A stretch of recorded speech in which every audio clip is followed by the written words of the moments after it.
Saudara-saudara yang dikasihi Tuhan, salam sehat.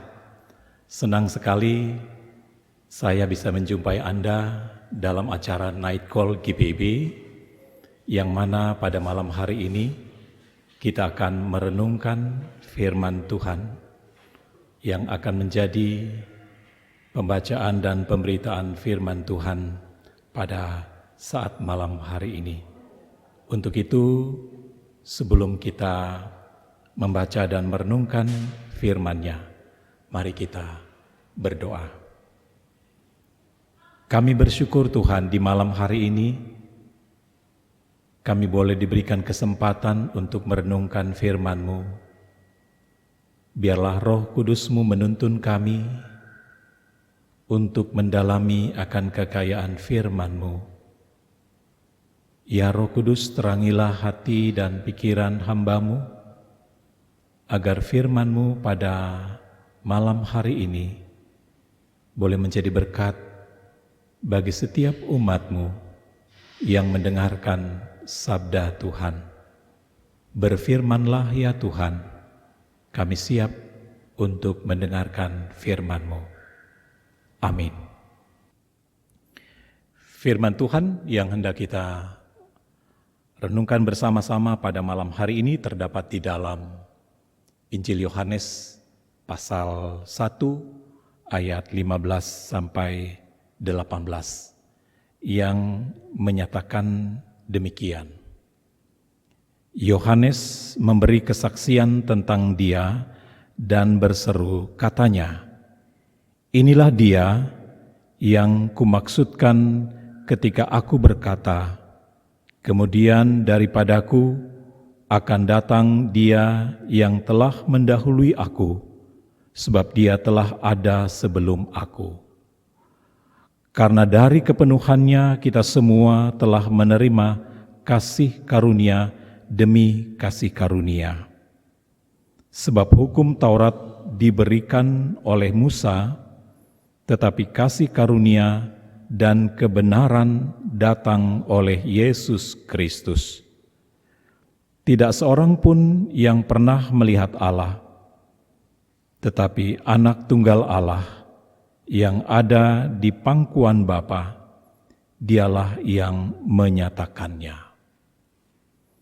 Demikian pembacaan firman Tuhan bagi kita pada malam hari ini, dan judul daripada renungan kita pada saat ini, Demi Kasih Karunia. Saudara-saudara yang dikasihi dan diberkati oleh Tuhan, Injil Yohanes memberi kesaksian bagi kita tentang Yesus yang berinkarnasi. Yesus yang adalah firman yang datang ke dalam dunia 2000 tahun yang lalu melalui kelahirannya di Bethlehem, melalui perantaraan seorang perempuan yang bernama Maria, yang mendapat kasih karunia dari Allah.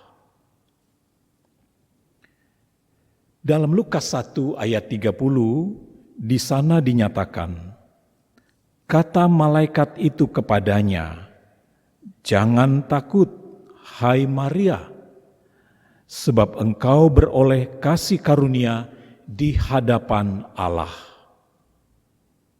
Tentu berita ini hendak menunjukkan bahwa kasih karunia Allah itu telah terjadi ketika Maria yang diperkenankan oleh Allah untuk mengandung bayi Yesus. Dan tentu kasih karunia Allah itu tidak berhenti hanya pada saat itu saja. Di dalam Lukas 2 ayat 40 juga disaksikan bahwa bayi Yesus yang dilahirkan itu tumbuh menjadi besar dan menjadi kuat, penuh hikmat, dan kasih karunia ada padanya.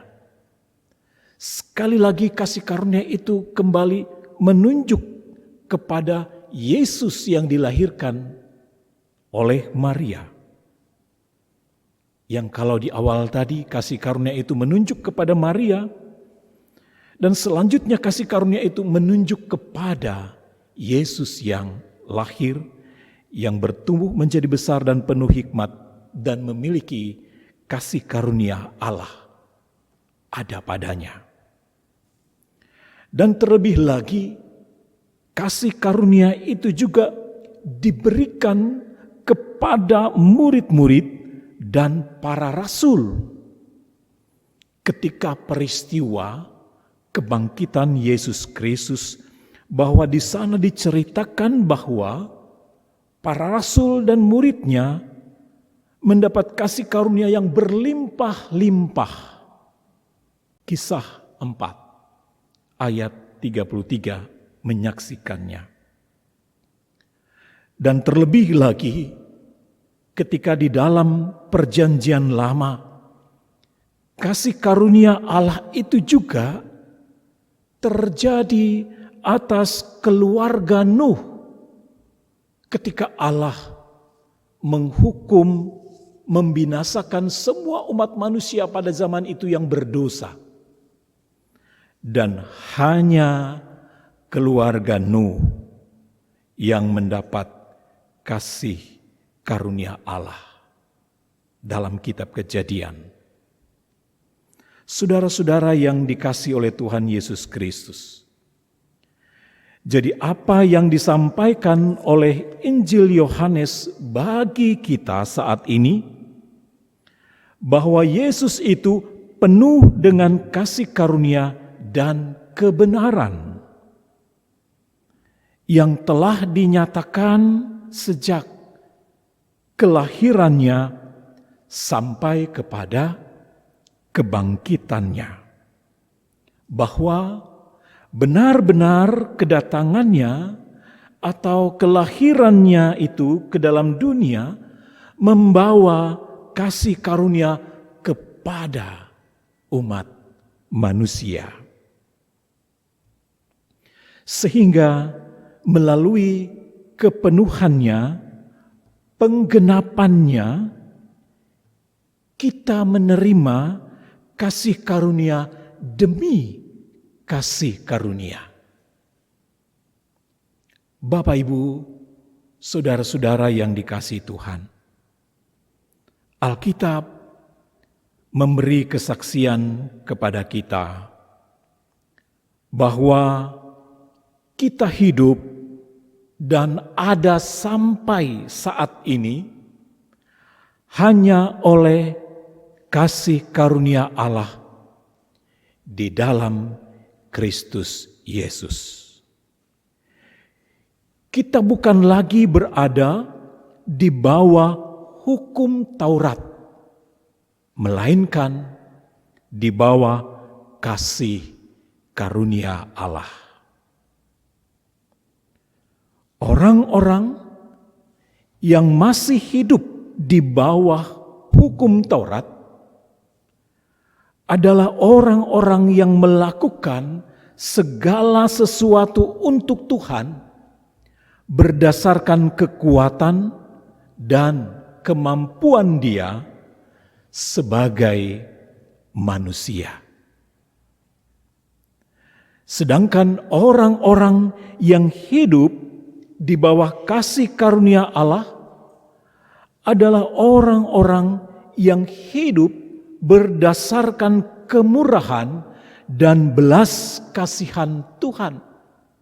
Itulah yang disebut dengan kasih karunia, bukan karena kekuatan kemampuan manusia itu sendiri. Karena itu mereka selalu mengandalkan Tuhan dan menghadirkan kuasa Tuhan dalam kehidupan setiap hari, sehingga mereka mengalami kasih karunia demi kasih karunia. Ibaratnya seperti gelombang laut yang di belakang menumpuki gelombang ombak yang ada di depannya secara terus-menerus, yang tentunya gelombang ombak itu tidak pernah berhenti. Demikianlah tak berkesudahan kasih setia Tuhan, selalu baru setiap pagi. Karena itu, asalkan kita ada di dalam Kristus, kita tidak akan pernah berkekurangan. Dia akan terus mencukupkan kita karena kasih karunia itu yang diberikan oleh Allah melalui Yesus Kristus yang telah lahir dan datang ke dalam kehidupan manusia, tentunya membawa kasih karunia. Keselamatan yang kita terima bukan karena kemampuan, kekuatan, dan kehebatan kita. Karena itu, dalam keadaan apapun kita berada, dalam situasi dan kondisi apapun yang kita alami, dalam keadaan susah atau dalam keadaan senang, dalam keadaan kelimpahan atau dalam keadaan kekurangan, atau ketika kita masih sehat ataupun ketika kita sakit, kasih karunia Allah selalu menyertai kita. Oleh karena itulah kita tetap bersyukur atas kehidupan yang Tuhan berikan bagi kita sampai hari ini. Sekalipun kita masih ada di dalam masa pandemi, kasih karunia Yesus Kristus tetap selalu ada bersama-sama dengan kita. Oleh karena itu, jangan pernah takut, jangan pernah khawatir, karena Tuhan selalu ada menyertai kehidupan kita sampai pada hari ini. Amin. Saudara-saudara yang dikasihi Tuhan, mari kita bersatu di dalam doa. Allah Bapa di surga, terima kasih untuk kasih karunia-Mu yang telah Engkau berikan bagi kami melalui Putra-Mu Yesus Kristus, Tuhan dan Juru Selamat, yang telah lahir, yang telah datang ke dalam kehidupan kami sebagai umat manusia.